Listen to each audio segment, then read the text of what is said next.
Hey nutraMetrix, welcome to Frequently Asked Question Friday, the first one in August and the last FAQ Friday before I see you next week at International Convention. Give me a thumbs up, give me a like if I'm going to see you in Greensboro. Can't wait to see my family. Just love it. So yes, it might look like I'm driving, but I swear I am not. It's just that it is backwards in the car. So I have Dan, he is driving next to me. We are right now in Boston Friday traffic on our way to chat with someone that wants to know a little bit more about what I do as a consultant. So that's exciting and fun, and it's fun that we get to do it together today. But I had a question come in from me this week. Hey, Jimmy, how are you? I had a question come in from me this week, and I thought that this was a good one to address on an episode of FAQ Friday, and that is the question of how do you know how to bring on board a health professional? And do you bring them on as a business entity? Do you bring them on as an individual? I just want to make note of two things. One is that I want you to know first that this is not unique with just nutraMetrix. This is with Market America. I don't know if you knew, but you could come in as a business entity. The same documentation is required. The same questions would persist. So this is not, just with nutraMetrix. Dan couldn't see, sorry. And especially with the amount of B2B services that we do have, whether you are bringing TLS into a gym, whether we're talking about motives, we were talking about someone that maybe wants to be a pro web center retailer or debt shredder. These would all still be the same questions. So I really do think that nutraMetrix gives you great B2B training. But the first question that I usually ask is, in the business entity, the first thing is, who owns the business? Is the person that you're talking to, are they the sole proprietor? Is it just a business of one? Or are there multiple people? So I was talking with someone today, and the nutraMetrix consultant assumed that the woman she was talking to owned the business. And when we jumped on the phone, we found out that her dad had a 10% share in the business.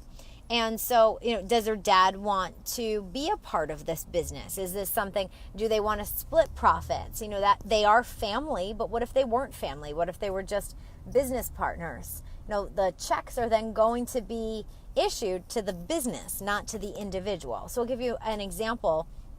My dad, when he came on board about 11 years ago, his partners did not want anything to do with nutraMetrix, but they gave him complete autonomy. So even though my dad owned a practice with other individuals, he ended up opening up his Market America nutraMetrix business as just himself, so his own social security number. So why would they maybe want to come on as a business? Well, maybe if it's going to be a whole business effort. Maybe the person wants to come on as a business. They own their own business anyways. So, that part, why not just do it all in the business name? We do say sometimes it has to do with following the person into retirement. So let's say that me and you, we own a practice together, and then when I retire, if I own my nutraMetrix account in my own name, then it's going to go with me. It's not that we have to, split it up. Hey, Eric, I can't wait to see you too. And I don't know if that's quite the case. We always say things like that. Consult an attorney, consult someone who is maybe a tax accountant, probably more so an attorney though in that instance, but I think everything's negotiable, so I don't know if that's necessarily the case, but it is something to think about, something to consider. If let's say we are in business together, what does happen when we dissolve? And I think that in my dad's case, it made a lot more sense for him to open it in his own name, because the business partners did kind of end up breaking up in phases, not really all at once. So if they had owned their nutraMetrix account together, there would have just been more to do down the line. So the other thing I do like to ask is if they already do have a state retailer license.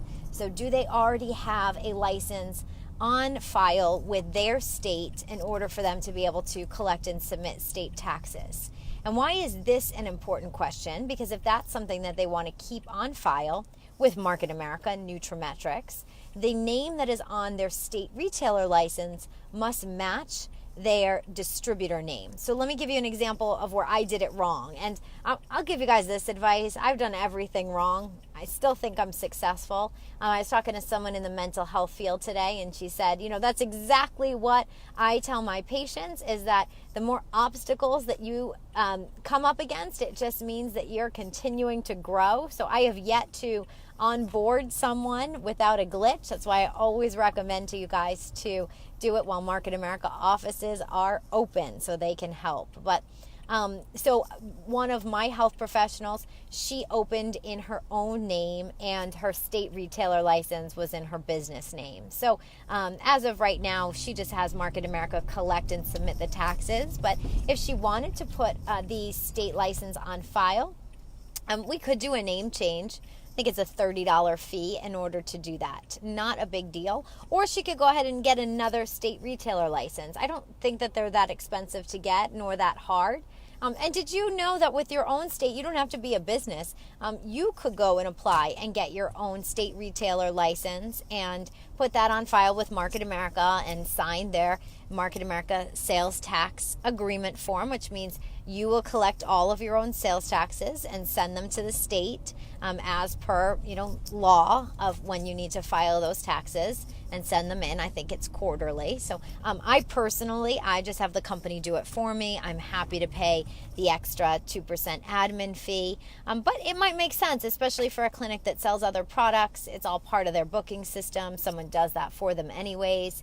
At that point, why would they double pay Market America and someone else to take care of their taxes? So this is the saying that I want to leave you with, and that is that the NC guides, but the HP ultimately decides.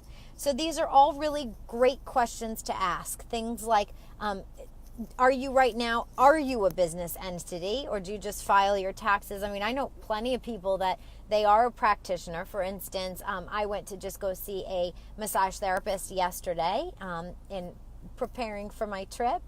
Got a massage and did a discovery meeting all in one. And I don't know how she owns her business, but she's new. She very well may just own it right now in her name. So, there might not even be a business name. So who owns the business? And don't assume anything.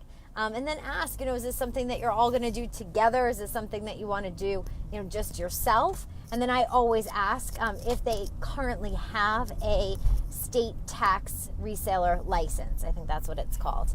I always ask that just because I want to make sure that I give them that as an option and that the names match. If they don't, I say, you can always get one later. Why don't we just start with the company will do it on your behalf?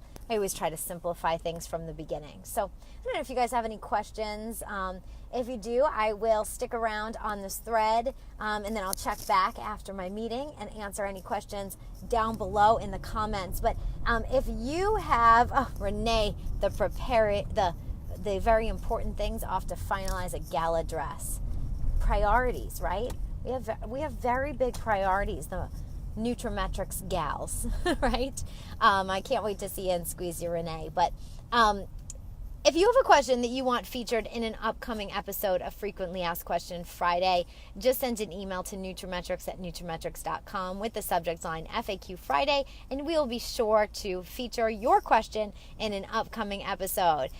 Safe travels, everyone. If for some reason getting to Greensboro, North Carolina was not part of your plan for this year, what I suggest that you host a viewing party and you get some people together, some guests, some friends, some other folks that maybe couldn't make it, and tune in live on meeton.com. That's where all the action is, and that's a lot of fun.